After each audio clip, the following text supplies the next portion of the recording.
4월 소비자 물가지수의 전년 동월 대비 상승률이 4.9%로 나타나 2021년 4월 이후 최소폭을 기록했습니다. 올해 1분기 미 전역 3분의 1에 달하는 대도시 지역에서는 집값이 하락했습니다. 11년 만에 가장 큰 비율입니다. 트럼프 전 대통령의 성폭행 의혹과 관련한 민사소송에서 뉴욕 남부 연방지방법원의 배심원단이 트럼프 전 대통령에게 $500만 달러의 손해배상금을 지불하라고 명령했습니다. 2026년부터는 뉴욕주의 7층 이하 신축 건물에서 가스레인지와 가스 히터 도입이 금지됩니다. 가짜 학력과 이력으로 파문을 일으킨 조지 산토스 연방 하원 의원이 오늘 사기와 돈 세탁, 공금 절도 등의 혐의로 체포됐습니다. 이상은 이 시각 주요 뉴스입니다. 시청자 여러분 안녕하십니까? KBN 뉴스입니다. 인플레이션이 꾸준히 둔화하고 있다는 걸 시사하는 물가 지표가 나왔습니다.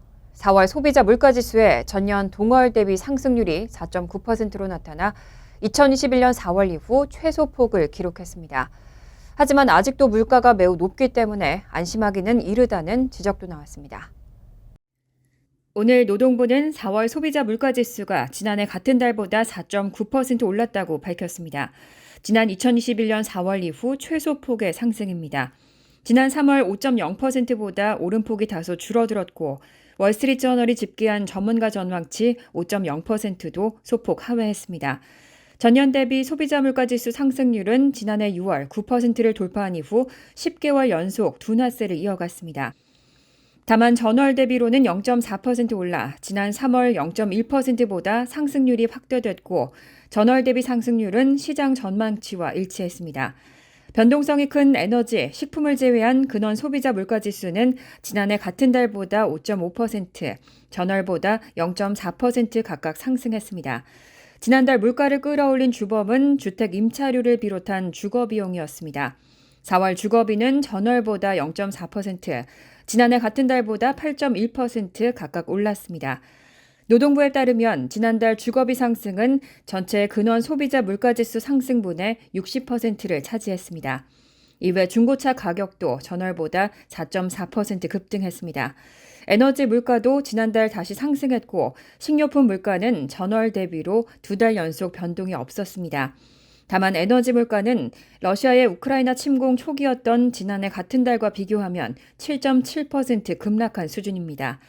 이렇게 물가 상승률이 둔화하는 것은 연방준비제도의 10회 연속 금리 인상이 효과를 발휘하고 있기 때문으로 분석됩니다. 다만 예상대로 에너지 물가가 빠르게 하락하고는 있지만 근원 물가가 더디게 내려간다는 사실에 인플레이션이 장기화될 수 있다는 우려도 나왔습니다. 올해 1분기 미 전역 3분의 1에 달하는 대도시 지역에서는 집값이 하락했습니다. 11년 만에 가장 큰 비율인데 특히 샌프란시스코에서는 주택 매매 가격이 평균 14.5%로 가장 크게 떨어졌습니다. 월스트리트저널에 따르면 올해 1분기 부동산 중개인협회가 추적한 221개 대도시 지역의 31%에서 집값은 지난해 같은 기간보다 하락했습니다. 11년 만에 가장 큰 비율입니다. 코로나19 팬데믹 기간 미국 전역에서는 주택 가격이 급등했지만 연준이 지난해 3월부터 기준금리를 올리기 시작하며 상황은 바뀌었습니다. 높은 모기지 금리가 주택 구매 수요에 부담을 주고 공급도 제한되면서 주택 판매는 지난 1년 동안 전반적으로 감소했는데 지역별로 희비가 엇갈리고 있습니다. 부동산 중개인협회는 팬데믹 기간 가장 가격이 많이 올랐던 서부에서 가격이 빠르게 하락하고 있고 나머지 대부분 지역에선 주택 부족으로 계속 상승세를 나타내고 있다고 분석했습니다. 특히 샌프란시스코의 단독주택 기존 주택 매매 가격이 평균 14.5% 떨어지며 타격이 컸고 세너제이의 평균 가격은 13.7% 떨어졌습니다. 전체적으로도 1분기 단독주택의 기존 주택 매매 가격은 37만 1,200달러로 1년 전보다 0.2% 하락했습니다. 2012년 1분기 이후 처음으로 전년 동기 대비 가격이 하락한 겁니다. 반면 동남부 도시들의 집값은 1년 전보다 대폭 상승해 특히 마이애미의 경우는 10.8%, 템파 7.7%, 애틀랜타 6.6% 등 상승세를 보였습니다. 정상화위원회와 비상대책위원회, 둘로 나눠져 대립하고 있는 뉴욕 한인회 역대 회장단에 대해 김광석 전 후보가 통합을 당부했습니다. 두 개의 위원회 모두 법적으로 문제가 있다며 어느 한쪽에 의해 선출된 회장은 정상적인 회장 자격이 없다고 강조했습니다. 지한샘 기자입니다. 회칙 논란으로 무산된 뉴욕 할인 회장 선거에 후보 등록을 했던 김강석 전 후보의 선대위는 오늘 발표한 뉴욕 할인의 역대 회장단 재위계 고함이라는 성명을 통해 비대위와 정상위로 나눠진 역대 회장단의 통합을 요청했습니다. 선대위는 철수윤 전 회장이 주도하는 정상화위원회와 변종덕 전 회장을 위원장으로 하는 비대위 모두 회칙 개정, 총회 소집, 차기 회장 선출을 할 수 있는 법적 지위를 갖추지 못하고 있다고 지적하고 어느 한쪽에 의해 선출된 차기 회장은 합법적인 회장이 되지 못할 것이라고 주장했습니다. 솔직히 두 군데 다 불법이 인발이다는 거 아니에요. 정상이고 비대위고. 이제까지는 갈라졌다 하더라도 다시 뭉쳐서 결정을 해주시고 거기서 결정된 거에 의해서 다시 선거를 치르든 어떤 그 한인의 운영을 하든 지금 그렇지 않으면 두 개 한인회가 생기는 거 아닙니까? 김강석 전 후보 측은 이 같은 사태의 해결 방안으로 정상위 찰수윤 회장의 사퇴를 촉구하고 비상대책위원회는 반대편에 속한 나머지 전직 회장들과 연대하여 회칙 개정 등 절차를 진행하고 선거를 치를 것을 요구했습니다. 또 정상위 선관위원장을 맡고 있는 민경원 위원장과 이상호 부위원장의 사퇴도 촉구했습니다. KBN 뉴스 지한샘입니다. 바이든 대통령과 케빈 메카시 하원의장 등 의회 대표들이 어제 부채 한도 상향 지연에 따른 디폴트 우려를 해소하기 위해서 회동을 진행했습니다. 하지만 여전히 서로의 입장 차이만 확인한 채 합의에 이르지 못하고 종료됐습니다. 바이든 대통령은 부채 한도 상향 지연에 따른 디폴트 우려를 해소하기 위해서 어제 오후 4시부터 약 1시간가량 백악관에서 케빈 메카시 하원의장 등 의회 대표들과 회동을 진행했습니다. 회동에는 척 슈머 상원 민주당 원내대표, 미치 매코널 상원 공화당 원내대표, 하킴 제프리스 민주당 하원 원내대표도 참석해 부채 한도 관련 논의를 진행했습니다. 다만 이번 회담은 서로의 입장차만 확인한 채 여전히 합의에 이르지 못하고 종료됐습니다. 바이든 정부는 이르면 다음 달 1일 디폴트 사태가 발생할 수 있다고 보고 의회가 연방정부 부채 한도를 속히 상향해야 한다는 입장입니다. 반면 야당인 공화당은 부채 한도 상향에는 지출 삭감이 동반돼야 한다며 팽팽히 맞서고 있습니다. AP통신과 CNN 등 언론에 따르면 메카시 하원의장은 회동이 끝난 뒤 기자들과 만나 아무런 대안을 보지 못했다면서 대통령이 다음 2주간 협상에 나서 문제를 풀고 미국인들을 벼랑 끝에 세우지 말아야 한다고 강조했습니다. 반면 바이든 대통령은 회담이 종료된 뒤 디폴트는 선택할 수 있는 문제가 아니라며 협상 대상이 아니라는 기존 입장을 재확인했습니다.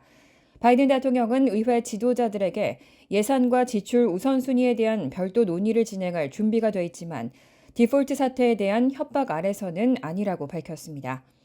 민주당 상원의 슈머 원내대표도 메카시 의장은 디폴트를 방지할 계획보다는 디폴트를 인질로 잡을 계획을 제시하고 있고 그게 일을 복잡하게 만든다고 지적했습니다.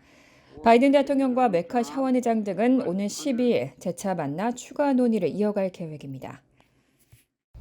트럼프 전 대통령의 성폭행 의혹과 관련한 민사소송에서 뉴욕 남부연방지방법원의 배심원단이 트럼프 전 대통령에게 500만 달러의 손해배상금을 지불하라고 명령했습니다. 배심원단은 성폭행은 증명되지 않았지만 성추행은 있었다고 판단했습니다. 어제 뉴욕 남부연방지방법원 배심원단은 트럼프 전 대통령의 성폭행 의혹 관련 민사소송에서 총 500만 달러의 손해배상금 지불을 명령했습니다.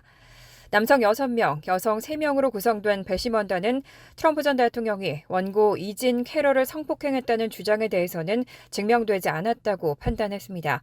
루이스 캐플런 판사는 성폭행 사실을 입증하려면 질 입구에 성기가 삽입되는 것 등을 포함해 트럼프 전 대통령이 캐럴과 성교를 했고 동의 없이 성폭행했다는 것을 증명해야 한다고 밝혔습니다.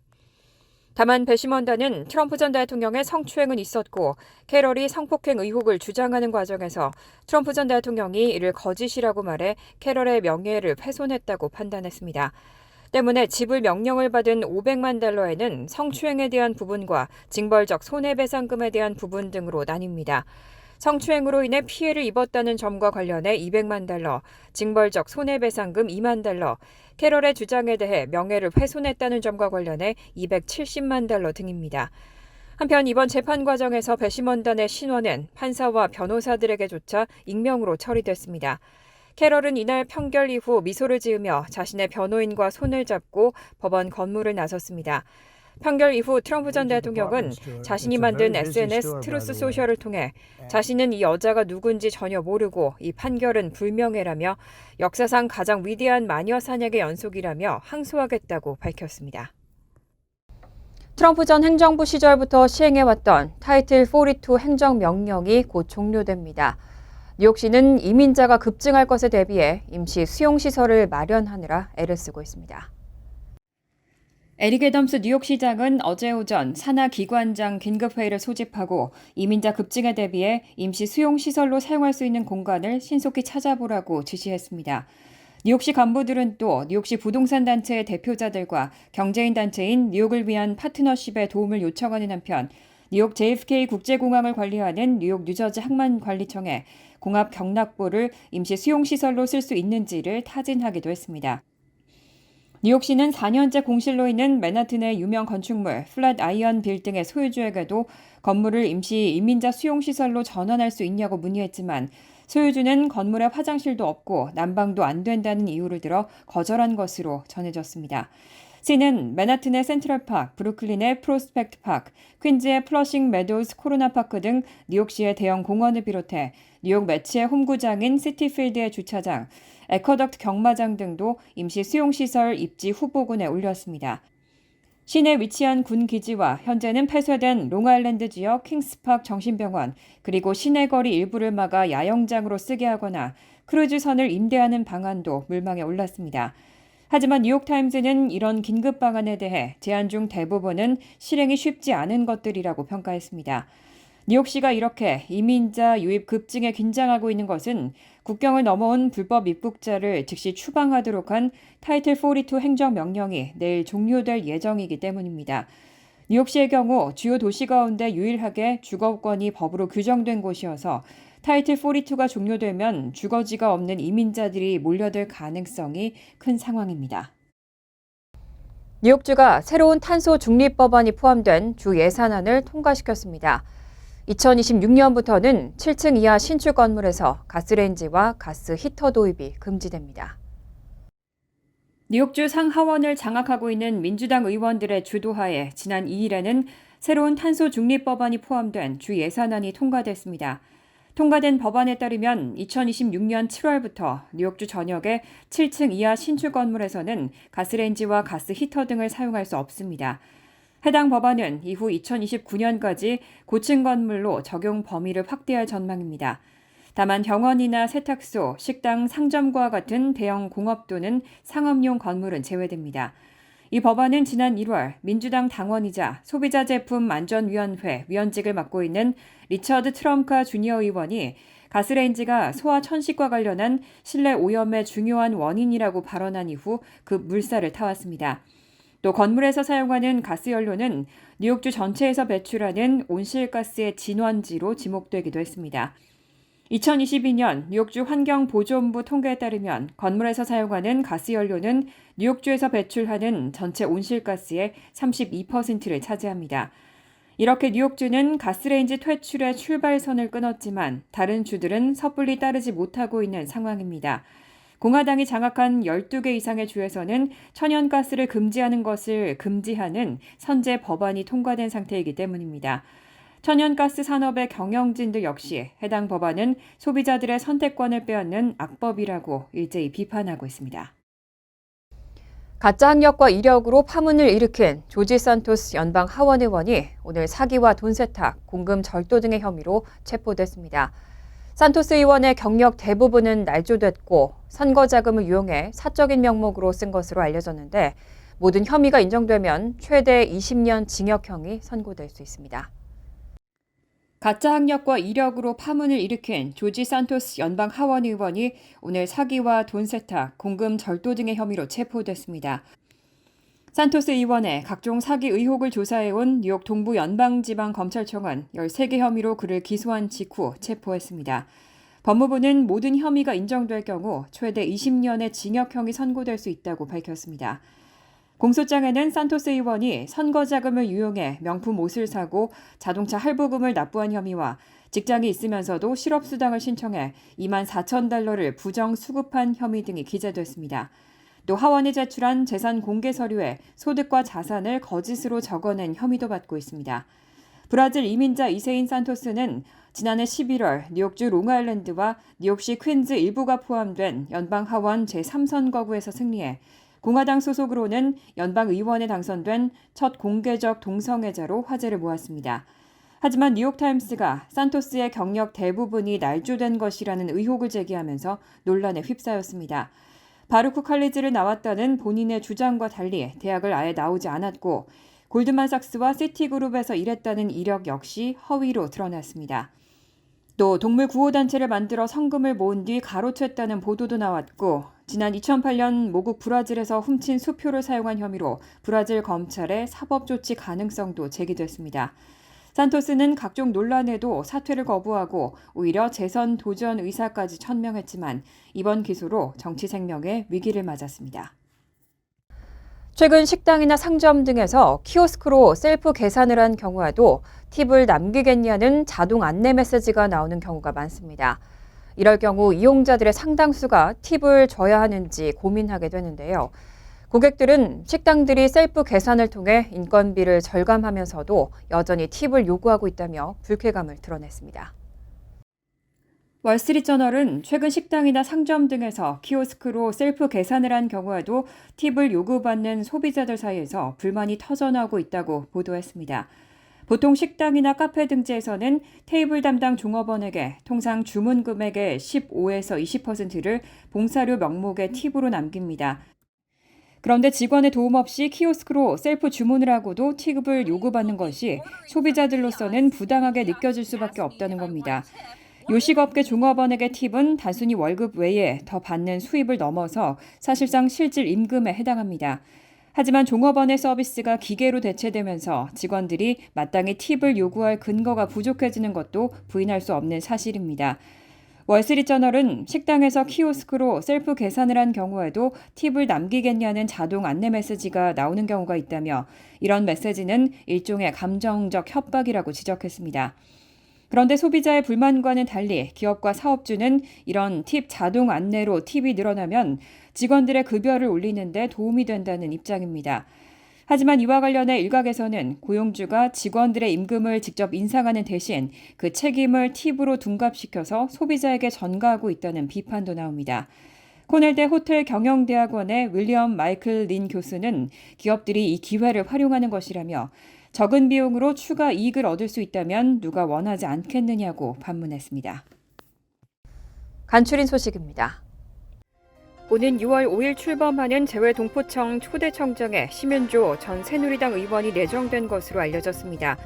외무고시 11회 출신인 심재외동포청장 내정자는 대통령 비서실 외교통상비서관, 외교통상부 북미국장, 주 포르투갈 대사, 주 오스트리아 대사 등을 역임하고 2012년 19대 국회의원으로 선출됐습니다. 2014년에서 2015년 새누리당에서 재외국민위원회 위원장을 맡았던 그는 2015년 7월 재외동포청 신설을 주요 내용으로 하는 정부 조직법 개정안을 대표 발의한 바 있습니다. 자유아시아방송은 어제 북한 평안북도 영변 핵시설에서 핵물질 생산 활동이 활발히 진행되는 정황이 위성사진에서 포착됐다고 보도했습니다. 상업 위성 플래닛 랩스가 지난 4일 촬영한 영상은 영변 핵단지의 사용 후 연료봉 저장고와 5메가와트 원자로 사이에 트럭 등 크고 작은 차량 5대에서 6대가 식별돼 5메가와트 원자로에서 사용 후 연료봉을 꺼내 저장하거나 재처리하는 것으로 추정됩니다. 사용 후 연료봉을 저장고에서 다시 방사 화학 실험실로 옮겨 재처리하면 플루토늄이 추출됩니다. 스탠더드앤푸어스 글로벌 마켓 인텔리전스에 따르면 올해 들어 지난달까지 파산보호 신청을 한 기업은 지난해 같은 기간보다 배 이상 늘어난 236개로 집계됐습니다. 같은 기간 기준으로 2010년 이후 최대 규모입니다. 특히 올해에는 유명 생활용품 판매업체 베드베스앤비욘드 등 선택 소비재 부문 기업들의 파산이 유독 많았다고 스탠더드앤푸어스 글로벌 마켓 인텔리전스는 전했습니다. 로이터 통신은 미국 기업들이 수십 년 내 최고 수준의 고금리에 고착화된 인플레이션으로 고통받으면서 파산보호 신청이 이어지고 있다며 쉽게 돈을 버는 시대가 저물어가고 있다고 진단했습니다. 내셔널 메릿 장학재단이 오늘 발표한 2023 장학생 명단에 따르면 뉴욕과 뉴저지주에서 각각 11명과 6명의 한인 학생이 이름을 올렸습니다. 이번에 발표된 일반 장학생 2,500명에게는 일시불로 2,500달러씩의 장학금이 전달됩니다. 장학재단은 다음 달 7일과 7월 10일에 대학 후원 장학생 1, 2차 명단을 차례로 공개할 예정입니다. 올해는 총 7,140명의 장학생에게 총 2,800만 달러의 장학금이 지급됩니다. 환율과 증권 소식입니다.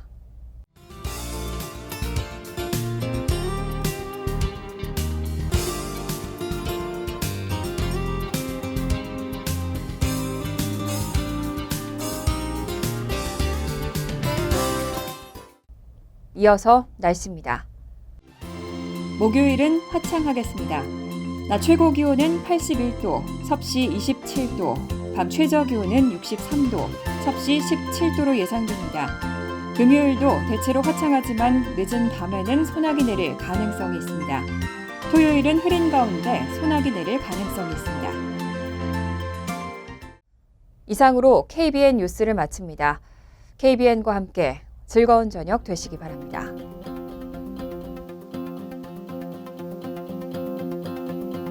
미 동부 최대 한인방송 KBN이 제작하는 KBN 뉴스는 웹사이트 mykbn.com 그리고 유튜브와 페이스북에서 다시 보실 수 있습니다. 좋아요, 구독, 알림 설정은 뉴스 제작에 큰 도움이 됩니다.